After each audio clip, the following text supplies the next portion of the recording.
আমি একদিন বংশালে একটা বইয়ের দোকানে গেছি বই কিনতে, আমি তখন উত্তরায় থাকতাম। তো যিনি বই দিবেন উনি ঢিলাঢালা কাজ করতেছেন, অত নাই। আমি বললাম একটু তাড়াতাড়ি করেন, আমি একটু আগে গিয়ে নামাজটা ধরবো, মানে বংশাল থেকে উত্তরার ভিতরে যেখানে নামাজের সময় সেখানে ধরবো আর আর অনেক দূরও তো। উনি দেখি চুপচাপ চুপ হয়ে গেলেন, চুপ হয়ে গিয়ে আমাকে বলতে, আপনি হানাফি মসজিদে নামাজ পড়বেন? আমি বললাম হ্যাঁ। যে আপনার নামাজ হবে? আমি বললাম হ্যাঁ। কেন হবে না? আমি একজনের কথা জানতাম, বার চালায়, ওই যে ধানমন্ডিতে থাকতো। তো আমাদের একদিনই পর আমার জিজ্ঞেস করছে, এর জানাজায় যাওয়া যাবে কিনা? বার আছে, বারের মালিকের, বার বুঝছেন তো, মদের দোকান, সেই মালিক এর ছেলে মারা গেছে, বা সেই ছেলেও বারের সাথে যুক্ত। এখন এর বেলায় কি হবে? তো এই একই রুলিং আসবে। যদি তাকে মুসলিম বলা যায় আর ওইটা তার গুনাহ, তাহলে সম্মানিত কেউ তার জানাজায় যাবে না, বা যারা বড় আলেম তারা যাবেন না। جمال الوجود بذكر الإله وتصفو الحياة بنور هدى এইখানে ছোট্ট একটা কথা, এইটা একটা ফুট নোট, কিন্তু তারপর আমি পড়বো, পড়া উচিত এই জন্য যে আমাদের ভিতর অনেকের কনফিউশন আছে এটা নিয়ে। সেটা হচ্ছে ruling on praying behind followers of বিদা। বিদাতের অনুসারীদের পিছনে নামাজ পড়ার রুলিংটা কি?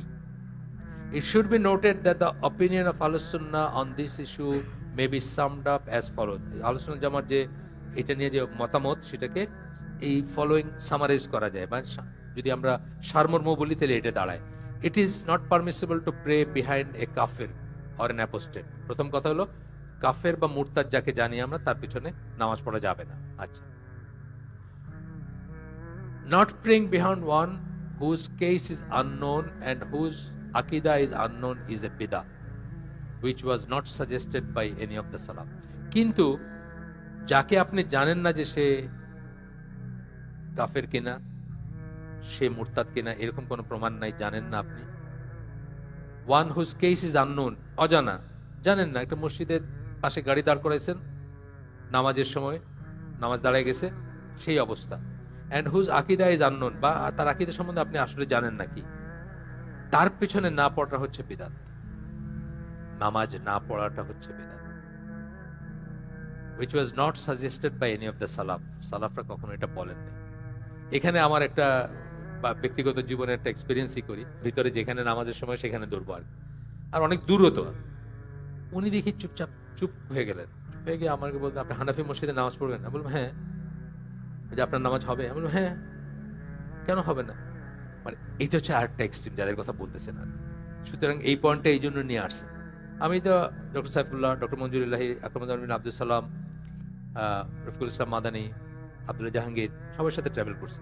যেখানে নামাজের সময় হয়েছে, যেখানে সুবিধা হয়েছে, সেখানে নামাজ পড়ছে।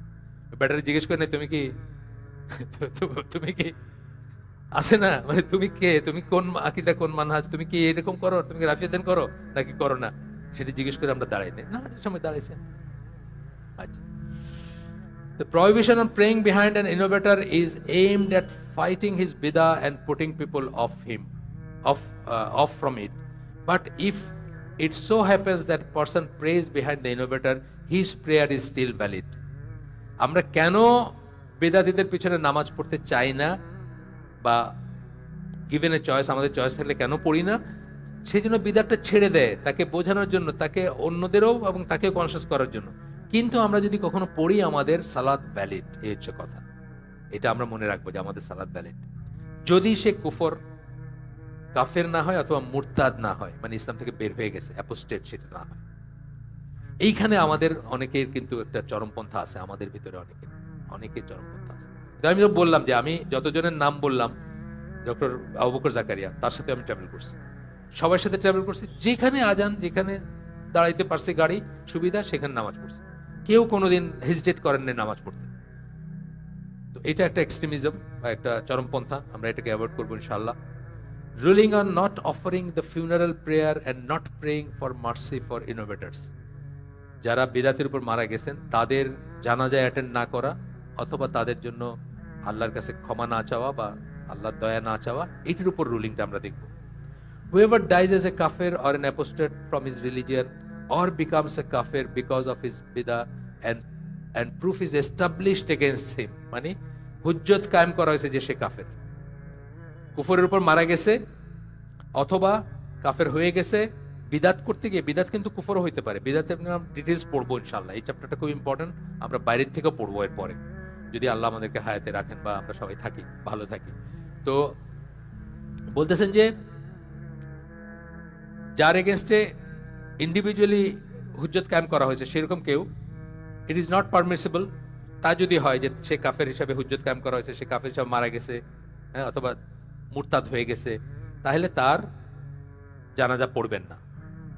অর প্রে ফর মার্সি, অথবা তার জন্য ক্ষমা চাবেন না আল্লাহর কাছে সে মরে গেলে, এটা এটা ঠিক আছে। Whoever dies as a sinner or he was committing an innovation, বেদাত করছে অথবা কোন একটা গুনাহ করছে, বিদাত করছে, কিছু বিদাত ছিল, কিছু মানে মিক্সড আর কি, আমাদের দেশের ম্যাক্সিমাম মানুষই সেই ক্যাটাগরিতে হয়তো পড়বে আর কি, তার কথা বলতেছেন। কিন্তু যা তাকে ইসলামের বাইরে বের করে দেয় নাই, মানে ইসলাম ত্যাগ করে নাই সেরকম, it is prescribed for the ruler and influential scholars not to offer the funeral prayer for him as admonition to the people.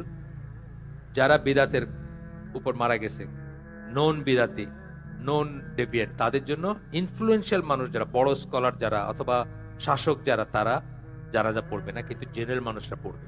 যেমন আল্লাহ রাসূল সাল্লাল্লাহু আলাইহি ওয়াসাল্লাম কেউ ধার রেখা মারা গেলে তার জানাজা পড়তেন না, কেউ ধার কর্জ রেখা মারা গেলে প্রথম দিকে তার জানাজা পড়তেন না। পরের দিকে যখন মুসলিমদের মানে কোষাগার হইলো, ট্রেজারি হইলো, তখন অনেক সময় ট্রেজারি থেকে সেই ধারটা মিটাই দেওয়া হইতো এবং তখন জানাজা পড়তেন, কিন্তু প্রথম দিকে পড়তেন না, বা নিজে না পড়ে অন্যদের বলতেন তোমরা পড়ো, সেরকম ব্যাপার আর কি। কেন বললেন as admonition to the people so as to warn them against the sin and বেদাত, কেন অন্য মানুষকে বোঝানোর জন্য যে যারা বিদাতি বা যারা পাপী তাদেরই সে বড় আলেম বা মানে যারা যারা যাওয়াটা খুব সম্মানের ব্যাপার, তারা যাবেন না। আচ্ছা, but that does not mean that everyone is forbidden to pray, এটার মানে এটা না যে আমাদেরকে নিষেধ করতেছেন আমরা জানাজা পড়বো না বা আমরা করবো না, সেটা না। কিন্তু rather offering the funeral prayer and making dua for him is a communal obligation, ফরজে কিফায়া, তার জানাজা পড়া এবং তার জন্য দোয়া করা ফরজে কিফায়া, বিদাতের উপর মুসলিম বলা গেলেই আর সোজা কথা। as long as he did not die as a kafir, যতক্ষণ আমরা জানতেছি যে সে কাফির হিসেবে মারা যায় না। and one of those who are judged to be doomed to abide in hell for eternity, মানে সারা চির জাহান্নামে, এটা যদি না জানি, মিনিং কাফের যদি না জানি বা মুরতাদ যদি না জানি, তাহলে আমাদের উচিত তার জানাজা পড়া, এটা ফরজে কিফায়া, এবং তার জন্য দোয়া করা। তবে সম্মানিত লোকরা, রাষ্ট্রযন্ত্রের হাইয়েস্ট অর্ডারে যারা আছেন অথবা বড় আলেম যারা, তারা যদি সে নাম করাই হয়, ধরেন সে, আমি একজনের কথা জানতাম যে বার চালায়, ওই যে ধানমন্ডিতে থাকতো, তো আমাদের দিনই বোন আমার জিজ্ঞেস করছে এর জানাজায় যাওয়া যাবে কিনা। বার আছে, বারের মালিকের, বার বুঝছেন তো, মদের দোকান, সেই মালিকের ছেলে মারা গেছে বা সেই ছেলেও বারের সাথে যুক্ত, এখন এর বেলায় কি হবে? তো এই একই রুলিং আসবে, যদি তাকে মুসলিম বলা যায় আর ওইটা তার গুনাহ, তাহলে সম্মানিত কেউ তার জানাজায় যাবে না, বা যারা বড় আলেম তারা যাবেন না। আচ্ছা, এটা একটু ফুটনোট পড়লাম, ইচ্ছা করে পড়লাম যে এই জিনিসগুলো আমাদের ভিতরে সংশয় আছে এবং আমাদের ভিতরে এক্সট্রিমিজম আছে, চরমপন্থা আছে, দুই সাইডে আছে, মানে ল্যাক্স, মানে নরমের দিক দিয়েও আছে এবং ইসের উল্টাটা। আমি বললাম না যে গত হালাকাতেই বললাম আমি যে ওই আমি আলামিন মসজিদে একদিন নামাজ পড়তেছি, ওই তো রাস্তার পাশে মসজিদ, তো আজান শুনে এক লোক ঢুকে পড়ছে আর কি, ঢুকে পড়ে পাশে দাঁড়ায় গেছে, তো ওই লোক তো তার মতো করে দাঁড়াইছে, সবাই যেভাবে তাকাইছে, হঠাৎ আমি দেখি আমার পাশ থেকে না এসে বয়সে বাইরে চলে গেছে, বুঝছেন তো, মানে এমন ভাবে, কেন অসুবিধা কি আছে? সে জানলে হয়তো, থাকলে আমাদের পাশে দাঁড়াইলে দেখলে হয়তো তার মনে একটা কোশ্চেন জাগতো। আমাকে কতজনে কোশ্চেন করে নামাজ চেঞ্জ করছে, আমি উত্তরায় যখন থাকতাম কাউকে কোনোদিন কিন্তু আমি নামাজ চেঞ্জ করতে বলি, নামাজের ব্যাপারে কিছু বলি না, এই প্রসঙ্গেই কোনো কথা বললি। সকালবেলা ফজরের নামাজের পরে পার্কে হাঁটতাম, আর ওরা প্রশ্ন করতো, আমার বয়স এজ গ্রুপের বা আমার চেয়ে ছোট একটা বড় ভাই, আপনি এরকম করেন কেন, আপনি এইভাবে হাত বাঁধেন কেন, আপনি এইভাবে রাফেদেন করেন কেন, আপনি এইভাবে আঙ্গুল খাড়া রাখেন কেন? আমি সেগুলোর উত্তর দিচ্ছি। মাশাআল্লাহ, তারা মানে দুইজন খুব বড় ব্যবসায়ী, গার্মেন্টসের ব্যবসায়ী, তারা একদম তাদের লাইফই চেঞ্জ করে দিচ্ছেন, লাইফের পুরো স্টাইলই চেঞ্জ করে দিচ্ছেন, মানে স্যুট কোট পরা বন্ধ করে দিচ্ছেন, ক্লাবে যাওয়া বন্ধ করে দিচ্ছেন, বুঝছেন না? কিন্তু কথা হলো যে মিশলে, আমি যদি পয়লাই তাকে বাইর করে দিতে, সে কোনোদিন জানবে না, ভয়ে আর কোনোদিন সে এটা শিখবে না। আচ্ছা, আমরা শেষ করে দিব, এই হাদিসটা পড়ে শেষ করে দিব। এটা হচ্ছে, এটা হাদিস না, এটা একটা আপনার একজন ইমামেরই, আমিরুল মুমিনিন ওমর উমর বিন আল খাত্তাব তার একটা কথা আসার, there will come to you people who will argue with you quoting the ambiguous texts of Quran. কোরআনের দ্ব্যর্থ ডবল মিনিং বা একাধিক মিনিং এর টেক্সট নিয়ে তোমাদের সাথে তর্ক করবে, এরকম মানুষ আসবে। ঠিক যেটা এখন চলতেছে, কোরআনিয়নরা করে, হ্যাঁ কোরআনুল্লিরা করে না, বা আরো অন্যান্যরা করে। আচ্ছা, তখন বলতেছেন যে refer them to people who know about সুন্নাহ, সুন্নাহর মানুষের কাছে তাদেরকে পাঠিয়ে দিবা। যখন এইসব এইভাবে কথা বলতে যাবে, সুন্নাহর মানুষের কাছে পাঠিয়ে দিবা। For those who have knowledge of the সুন্নাহ আর the most knowledgeable about the book of আল্লাহ, যারা সুন্নাহর জ্ঞান যাদের আছে, হাদিসের জ্ঞান আছে, তারাই কোরআন সম্বন্ধে সবচেয়ে বেশি জ্ঞান রাখে। এবং এটাও ঠিক যে হাদিসের স্কলাররাই হচ্ছে, যত স্কলার 4-5 শ্রেণী আছে না, তাদের ভিতরে হাদিসের স্কলাররাই হচ্ছেন সবচেয়ে strict. For example Nasiruddin Albani সবচেয়ে স্ট্রিক্ট কেন? তারা সব নিটিগ্রিটি গুলো জানেন।